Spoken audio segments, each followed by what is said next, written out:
പല പ്രവാസികളും നാട്ടിലേക്ക് പോകാൻ ടൈം എടുക്കണം എന്തുകൊണ്ടായിരുന്നു. ചിലപ്പോൾ 2 വർഷം എടുക്കും, ചിലപ്പോൾ 1 വർഷം. അതൊക്കെ ടൈം എടുക്കണം എന്തുകൊണ്ടായിരുന്നു. ഈ നാട്ടിലേക്ക് ഇങ്ങനെ എടുക്ക് വന്ന് പോകാറിഞ്ഞാൽ നല്ല ചിലവാണ്. കാരണം ഇവര് നാട്ടിലേക്ക് ഇങ്ങനെ പൈസ ഒക്കെ ഇങ്ങനെ അയക്കും, മാസം മാസം കിട്ടുന്ന ശമ്പളത്തിന്റെ ഒക്കെ അയക്കും. പിന്നെ ഇവിടുത്തെ ചിലവാണ്. UAE എക്സ്പെൻസ് പറഞ്ഞാൽ ഭയങ്കര എക്സ്പെൻസാണ്. പിന്നെ നമ്മൾ ഇടയ്ക്ക് നാട്ടിൽ വരുമ്പോൾ അവിടുന്ന് ഇവിടുന്ന് കടമായിട്ടോ അല്ലെങ്കിൽ ഉള്ള ബാക്കിയുള്ള കുറച്ച് ബാലൻസ് ഒക്കെ ഉണ്ടാവുള്ളൂ.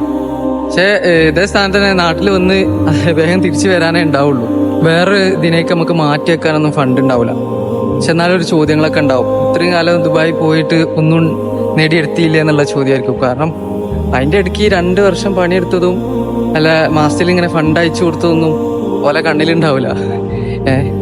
അതാണ് ഈ പ്രവാസികള് നാട്ടിലേക്ക് വരാൻ വയ്ക്കുന്നത്. എല്ലാവരും അങ്ങനെയാണെന്നില്ല കേട്ടോ, ഒട്ടുമിക്ക ആൾക്കാരും ഇങ്ങനെയൊക്കെ തന്നെയാണ്. ഇവിടെ നിന്ന് പോണതും പിന്നെ ഇവിടുന്ന് അങ്ങോട്ട് പോയി വരാനുള്ള ചിലവെന്നൊക്കെ പറഞ്ഞാൽ ഭയങ്കര എക്സ്പെൻസും. പിന്നെ നാട്ടിലേക്ക് വന്നാലും ദുബായ്ക്കാരനാണെന്ന് പറഞ്ഞിട്ടുള്ള ഒരു ഇത് പറ്റൂലല്ലോ, കുറച്ചൊരു ഇത് വേണ്ടി വരുമല്ലോ. അപ്പൊ നല്ല രീതിയിലൊക്കെ ആയിരിക്കും നടക്കുക. അപ്പൊ അത്രയും ചിലവ് പിന്നെയും കൂടുകയുള്ളൂ. അപ്പം അതുകൊണ്ടൊക്കെ തന്നെയാണ് ഒട്ടുമിക്ക ആൾക്കാരും നാട്ടിലേക്ക് വരാനൊക്കെ ഒരു ടൈം എടുക്കുന്നതും ഇങ്ങനെയൊക്കെ ഇവിടെ അഡ്ജസ്റ്റ് ചെയ്ത് പോകണം കാരണമൊക്കെ. അപ്പോൾ അവരൊന്നും തളർത്തും ചെയ്ത് നിരുത്സാഹപ്പെടുത്തും ചെയ്യരുത്.